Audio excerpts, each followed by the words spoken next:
पश्चिम बंगाल की राजनीति में तृणमूल कांग्रेस यानी कि टीएमसी को बड़ा झटका लगा है। राज्यसभा सांसद सुखेंदु शेखर रॉय ने राज्यसभा की सदस्यता और टीएमसी की प्राथमिक सदस्यता से इस्तीफा दे दिया है।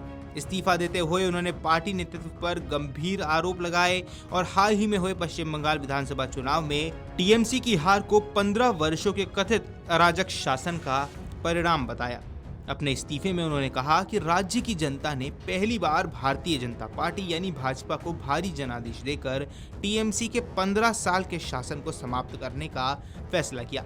उन्होंने आरोप लगाया कि टीएमसी शासन के दौरान व्यापक भ्रष्टाचार, महिलाओं पर अत्याचार, स्वास्थ्य और शिक्षा व्यवस्था की बदहाली, उद्योगों की कमी, कानून व्यवस्था की खराब स्थिति और रोजगार के अवसरों की कमी जैसी समस्याएं लगातार बढ़ती रही। सुखेंदु शेखर ने कहा कि जनता के ऐतिहासिक फैसले का सम्मान करते हुए उन्होंने राज्यसभा और टीएमसी दोनों से इस्तीफा देने का निर्णय लिया है। उन्होंने नई भाजपा सरकार की भी सराहना की और कहा कि सरकार अपने चुनावी घोषणा पत्र के अनुसार पश्चिम बंगाल के विकास और पुनर्निर्माण के लिए कदम उठा रही है। सुखेंदु शेखर रॉय का इस्तीफा ऐसे समय पर आया है जब टीएमसी के भीतर लंबे समय से चल रही अंदरूनी खींचतान और असंतोष की चर्चाएं तेज हैं। पिछले 15 साल जब सत्ता में जो लोग थे, कोई मंत्री, कोई पंचायत के लीडर, कोई काउंसिलर, कोई मेयर वगैरह वगैरह, तो ये लोग के आसपास जाना मुश्किल था। उन लोगों का पैर धरती पे नहीं था।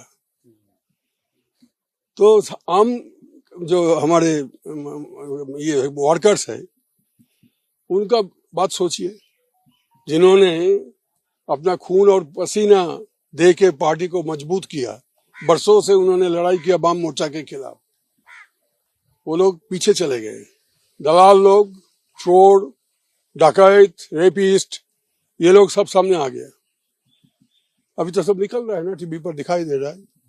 गांव में सबसे बड़ा मकान किसका है? पंचायत का नेता का।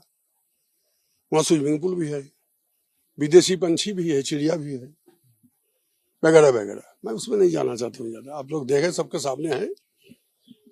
करोड़ करोड़ रुपया लूट हुआ। इसलिए मैंने मांग कर रहा हूँ।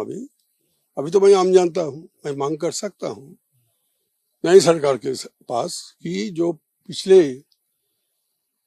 5 सालों में, मैं ज्यादा समय नहीं बोलता हूँ, सिर्फ पिछले 5 साल में बंगाल के हर एक अस्पताल में जो जो सामान खरीदा गया, जैसे कि इंजेक्शन, सलाइन, दवाइयां, किससे खरीदा गया, कौन कंपनी से खरीदा गया, इसका टेंडर हुआ था कि नहीं हुआ था, कितने पैसे में खरीदा गया, और इसका क्वालिटी जांच हुआ था कि नहीं हुआ था, इस बारे में फोरेंसिक ऑडिट होना चाहिए।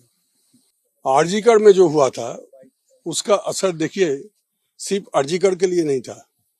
वो एक तो दिल में हजारों कारण था जिसके लिए आम जनता खफा हो गए थे, वो नहीं निकल रहा था। जैसे ही आरजीकर घटा, सारे जनता सड़क पर आ गए।